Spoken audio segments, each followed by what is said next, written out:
So ngayon na naman po, ibang topic na naman po ang ating di ba kanina, ang sinabi ko po, kung gaano kahalaga ang salita ng Diyos. Sinagot naman po ng ating banal na Biblia, makikita po natin yan sa Roma 5, 6 to 8, and sa Isaiah 53. Yan, makikita po natin dyan. At makikita din po natin sa kung paano, gaano,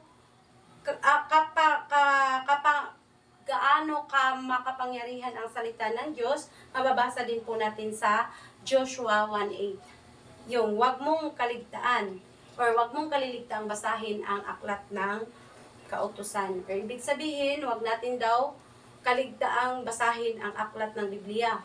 Dahil yan po ang kapangyarihan po ang salita ng Diyos. Yan po yung, kumbaga, ang salita ng Diyos. Makikita rin po natin yan sa Hebrews 4:12 na wag nating, ang salita ng Diyos ay buhay at mabisa, mas matalas kaysa alinmang tabak na sa magkabilay may talim. Ito'y tumatagos maging sa kaibuturan ng kaluluwa at espiritu ng mga kasukasuan at buto at nakakaalam ng iniisip at binabalak ng tao. Ang ibig sabihin na ang salita ng Diyos talaga makapangyarihan talaga siya. Kumbaga, hindi siya basta-bastang salita lang. Sa lahat siguro ng libro, ito na yung pinaka makapangyarihang libro talaga. Ito talaga. Kasi, lahat ng meron dito sa sanlibutan ay pansamantala lamang. Ngunit, ang salita ng Diyos ay mananatili magpakailanman. Yan po. Kaya wag po natin kaliligtaan. Basahin ang aklat ng kautusan. Makikita po natin sa Joshua 1:9. 1:8. Sorry. 1:8. Diyan po natin makikita. Kaya kailangan natin na magbasa ng salita ng Diyos. Dito naman, ano nga ba ang kahalagahan ng salita ng Diyos? Ito ang bumubuhay at nagbibigay ng buhay sa atin. Ito rin ang dapat gumabay sa araw-araw nating pamumuhay. Ang salita ng Diyos ay siya ring pagkain ng ating kaluluwa at ito rin ang nagbibigay ng pag-asa sa ating buhay. Nagpapagaling,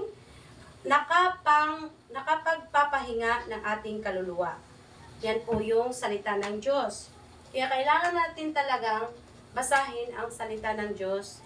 Huwag po tayong tamarin na magbasa ng Biblia dahil dito sa mundo pansamantala lamang. Lagi po yan na dapat maalala natin na lahat ng ito, mayaman ka man, ikaw man ang pinakamayaman sa buong mundo, lahat lang iyan ay pansamantala lamang. Ngunit, kung magbabasa po tayo ng salita ng Diyos, huwag po natin kaliligtaan dahil utos din po yan.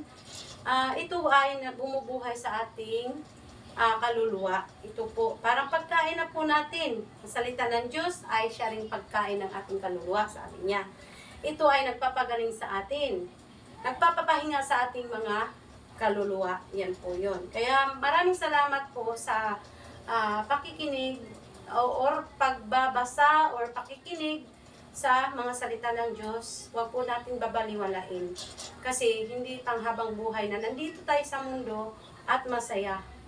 Meron pong hantungan ang lahat at darating ang araw na tayo'y magpapahinga na at hindi natin alam kung saan tayo pupunta kung hindi tayo magsasaliksik. Malay mo, ikaw pala yung hinihintay ng Diyos para makumpleto na yung bilang. Diba? Thank you for watching, everyone!